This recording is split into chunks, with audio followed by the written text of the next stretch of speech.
O breaking news ngayon, si Saldico mga kababayan nag-resign na bilang kongresista. Ayan o, breaking news, Representative Saldico nagbitiw na bilang kongresista. Sabi ni Saldico, mabigat man sa aking puso, Representative Tiangco claims that as the chairman of the Committee on Appropriations of the 19th Congress, I masterminded, tolerated, and deliberately allowed last-minute insertions in realignments in the 2025 General Appropriations Act, ostentatious display of wealth in the eye of the public. At the outset, there is no requirement for me to submit medical certificates when applying for a leave of absence, as in fact, my requests for leave in travel orders have been approved in the past by the House of Representatives without my having to submit medical certificates.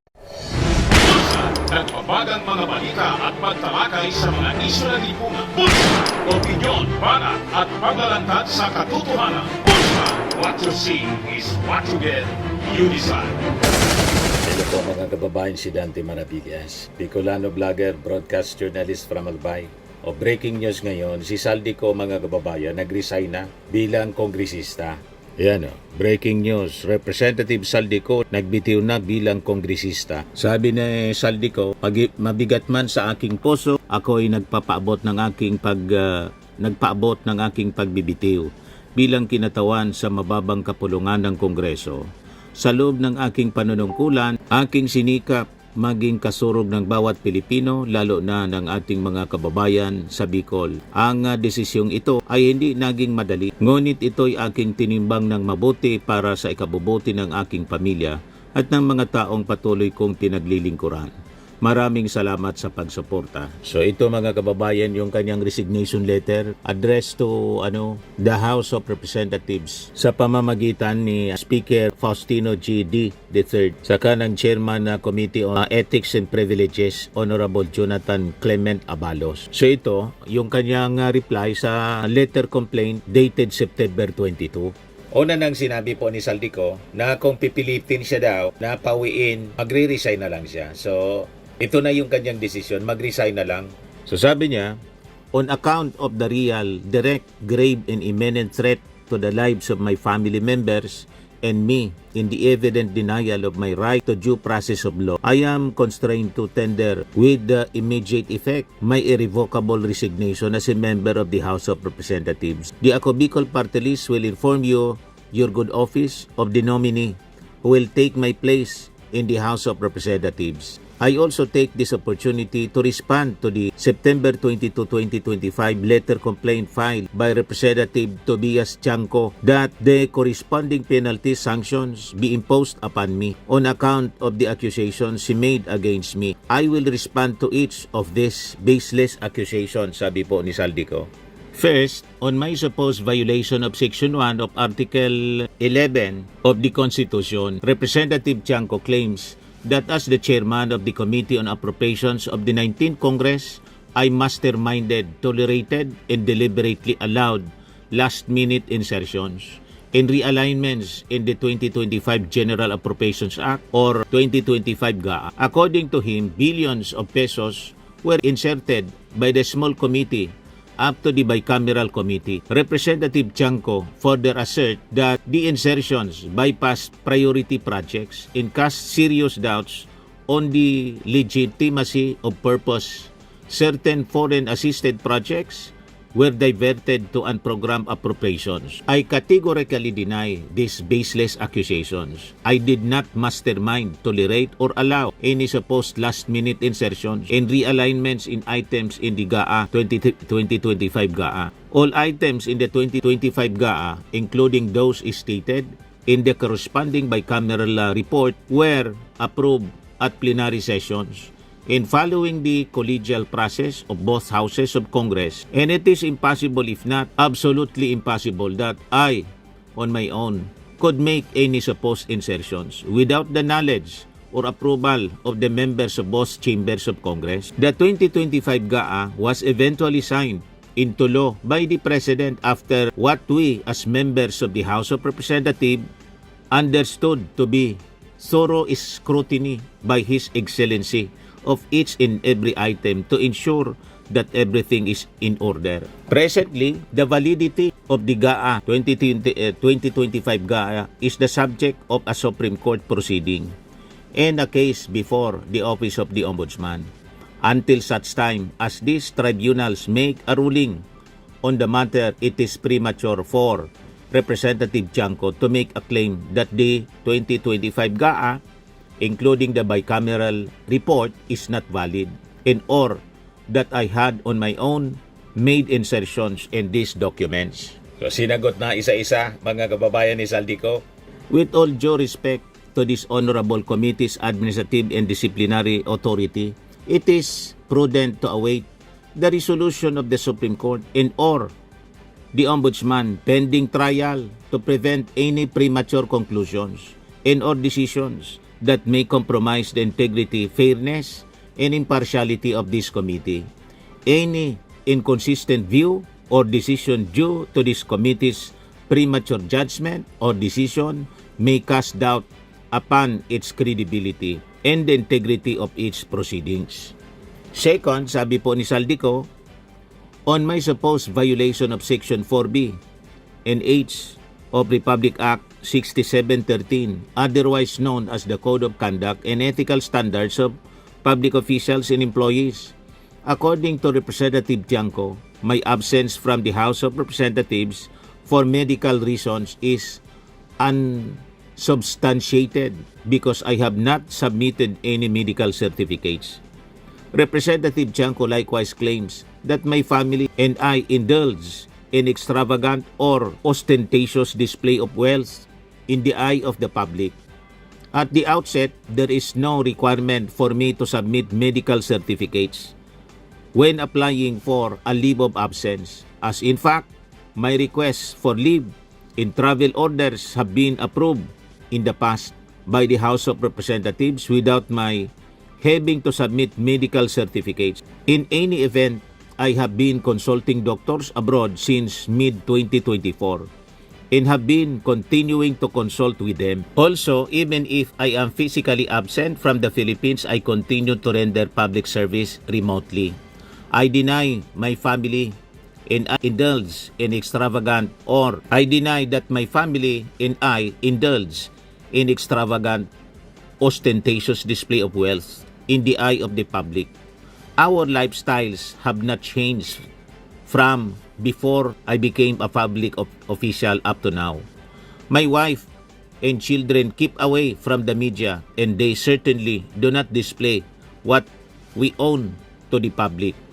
While I do have postings through media, these are focused on the various projects of Ako Bicol Party List. My family and I do not also live beyond our means. Third, on my supposed violations of the House Rules, paragraphs A, C, G, and H of Section 141, Rule 20. On the basis of mere speculation, Representative Tiangco claims that I could have acquired or received personal pecuniary interest during my incumbency as member of the House of Representatives from infrastructure projects awarded to SunWest Incorporated. I have not acquired or received personal pecuniary interest from such projects and I should not be penalized on the basis of Representative Tiangco's mere speculation about this matter. Again, it is premature for Representative Tiangco to make such speculations considering that no court of law has made a determination as to whether or not I acquired or received anything from such projects. In any event, I am reserving my right to address the sham and baseless accusations made by Representative Tiangco at the appropriate time and before the appropriate forum. In light of my irrevocable resignation, I will make the necessary arrangement for my office at the Batasang Pambansa to be cleared of my personal belongings in order that this substitute nominee of the Ako Bicol Party List may seamlessly transition into her or his role as its representative. Sincerely, Elisaldico. So yan mga kababayan, yung resignation na final ngayon pa lang po ni Saldico. Breaking news ya. Another breaking news mga kababayan ito. ICI files initial report to Ombudsman, recommends the filing of cases against Ako Bicol Representative Saldico, other DPWH officials over the 290 million Mindoro Flood Control Project. So sabi dito sa balita, ICI spokesperson Brian Hosaka and ICI Chairman Andres Reyes Jr. personally filed the complaints at the Office of the Ombudsman this afternoon. The 289.5 million road dike project in Mag-asawang Tubig River followed a different detailed engineering design according to the ICI, only executing 2.5 to 3 meter steel sheet piles despite the 12-meter requirement written on the contract. Yan mga kababayan yung itinuturo ng gobernador ng Negros Oriental. Tinipidan niya yung sheet piles, maiksi. Ayan po. Tinipid mga kababayan. ICI identified Sunwest Incorporated, a firm linked to Co, as the project contractor. While Congressman Co claims to have divested his interest, reports suggest he may potentially retain beneficial ownership. The Commission underscores the additional evidence is needed to establish any definitive connection, sabi po ng komisyon. Press if the ICI established a proof regarding cost links with Sunwest, Hosada said this was for the further review by the Ombudsman and the Commission. Mayroon ding impormasyon na ang Sunwest Incorporated ay dating pagmamayari ni Congressman Co. At dahil dito, nagrekomenda ang ICI sa Ombudsman na ipagpatuloy ang kanilang investigasyon tungkol sa proyektong ito. Nakalagay doon, alam namin for a fact na dati siyang connected sa Sunwest, sabi po ni Hosaka. So yan mga kababayan, ang mga breaking news ngayon. So at least si Saldico, nagdalang iya pa rin, nagdelikadesa pa rin mga kababayan. Nag-resign na lang siya bilang congressman. Si Martin Romualdez, nag-resign bilang speaker. Pero si Chis Escudero, hindi po nag-resign bilang Senate President, kundi po, kailangan pag-ikodita para matanggal. At yung mga Duterte senators, ni mag-inhibit po sa investigasyon. Na sila mismo, mga kababayan, iniimbestigahan. Sila yung parte sa nag-imbestiga. Tulad ni Jinggoy, ni Jewel Villanueva. Ni mag-resign sa committee po. For delikadesa man lang, hindi. Pero si Saldico nag-resign po bilang congressman. Si Martin Romualdez, nabanggit lang yung pangalan, wala man malakas na ebidensya. Kasi yung testimony ni Orly Gutesa mga kababayan, fake yung pirma ng abogado. Pero at least si Martin, una nang nag-resign mga kababayan bilang speaker. So, may delikadesa sila kahit papano. Pero yung mga Duterte senators, wala po. Kailangan mong i-kodita. Si Sara Duterte, mga kababayan, na-impeach na. Ayaw pang mag-resign. Yan ang pagkakaiba po, mga kababayan. Naman po, Firmax Firming and Lifting Cream, pinapahid po sa mga pulses in affected area. Mainam po sa paninigas ng mga kaso-kasuan. Ito naman po, Automax Radiant Serum. Sa mukha naman yung application, anti-aging po siya. You will look 10 years younger than your age. Sa mga cancer patients naman po, baka lang gusto ninyo itong itry. Neng siya red mixed fruit drink. Hindi mo po siya gamot, food supplement siya. Kaya lang, gawa siya mga kababayan sa goji berry. Yung goji berry, may anti-cancer properties. O ngayon, yung mga inquiries ninyo, dumiritso na lang kayo sa aming messenger sa Facebook para masagot namin agad. Ayos pa? Ayos na ayos niya, Mr. Maravilla. Sa mga naghanap po ng malinis and spacious fitness gym, pumunta lang po kayo sa aming Colossal Fitness Gym. May Grab car rental din po kami. But anyway, ito po pala yung aming bagong product na binibenta online. I am worldwide amazing pure organic barley powdered drink mix from Australia. Negosyo to ng aking anak na architect entrepreneur Riz Maravillas. Ayan po. Kontakin na lang po ninyo siya, Riz Maravillas on Facebook. Ang mga health benefits niya, boost immunity, improves digestion, enhance energy levels, packed with antioxidants, prevent cancer.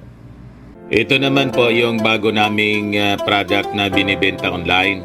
Eye Glow Serum, whitening po siya. Tingnan ninyo yung epekto sa aking anak na architect before and now. Yung mga inquiries po ninyo, dumiretso na lang kayo sa kanyang Facebook account, Riz Maravillas.